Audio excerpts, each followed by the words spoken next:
ৰবাব টেঙা লৈ বহিছোঁ। দেখিছে নহয় ৰবাব টেঙা দেখিবলৈ কেনেকুৱা ধুনীয়া, তাতে দিছোঁ ধনিয়া পাত কাটি আৰু ইয়াত জলকীয়া পিটিকি আছোঁ মই ঠিকছে। আৰু ইহঁতে জলকীয়া পিটিকিব ভয় কৰে, সেইকাৰণে দিলে মোক পিটিকিব, মই আকৌ ভয়ো নকৰোঁ, খাব যিহেতু লাগিবই। ভয় খালে জানো খাব পাম, সেইকাৰণে তাই নিপিটিকে, মই যদি নিপিটিকোঁ কোনে পিটিকি দিব, সেইকাৰণে ময়ে পিটিকিলোঁ আৰু। এতিয়া আমি গোটেইকেইটা খাওঁ, এয়া গোটেইকেইজনী হাঁহি ধেমালিৰে আমি একদম ফূৰ্তি কৰি এতিয়া টেঙা খাওঁ আৰু একেলগে বহি কথা পাতি এনেকৈ যদি আমি টেঙা খাওঁ বা কিবা যিকোনো বস্তুৱেই খাওঁ তেতিয়া বহুত ভাল লাগে, মনবিলাকো ফৰকাল হয়। কিছুমান দুখ কষ্ট হৈ থাকিলেও সেইবিলাকো পাহৰি যোৱা হয় আৰু সেইখিনি সময়ত। সেইকাৰণে আমি এনেকৈ আজি ভাবিলোঁ, ৰ'দো দি আছে ধুনীয়াকৈ, ৰ'দত বহি লৈছোঁ আৰু এনেকৈ ৰঙা ৰঙা ৰবাব টেঙা আৰু বতৰৰ ফল বতৰত নাখায়নো কেতিয়া খাম, এয়া সেইকাৰণে ভাবিলোঁ আজি খাওঁ আৰু। এয়া জলকীয়া পিটিকিব ভয় কৰিছে যে সিহঁতক গালি দি আছিলোঁ, কি কৰিব।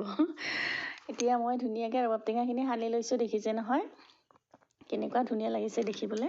মোৰতো একেবাৰে মানে যেতিয়া সানিছোঁ তেতিয়া একেবাৰে মানে অৱস্থা নাই আৰু, মানে কেতিয়া খাব পাম আৰু এনেকুৱা লাগি আছিলে। এয়া আৰু ইমান যে ভাল আছিলে নহয় টেঙাখিনি, মিঠা বহুত।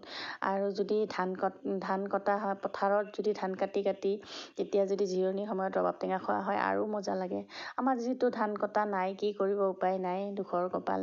সেইবিলাক কিন্তু মজাই বেলেগ। ধান কটা মানুহে ভাবে কষ্ট হয়, কিন্তু কষ্ট হয় নোহোৱা বুলি নকওঁ, কিন্তু ধান কাটি ফূৰ্তিও লাগে, এনেকৈ বহুত একেলগে লগ হৈ এনেকৈ খোৱা বোৱা কৰা, পথাৰত ভাত খোৱা, ধাননি পথাৰত, তাৰপিছত আৰু এনেকৈ ৰবাব টেঙা খোৱা মজাই বেলেগ। আমাৰ যিহেতু নাই, এনেকৈ ঘৰতে মজা লৈছোঁ আৰু, কি কৰিব উপায় নাই, হাঁহি ধেমালিৰে গোটেইকেইটা একেলগে বহি।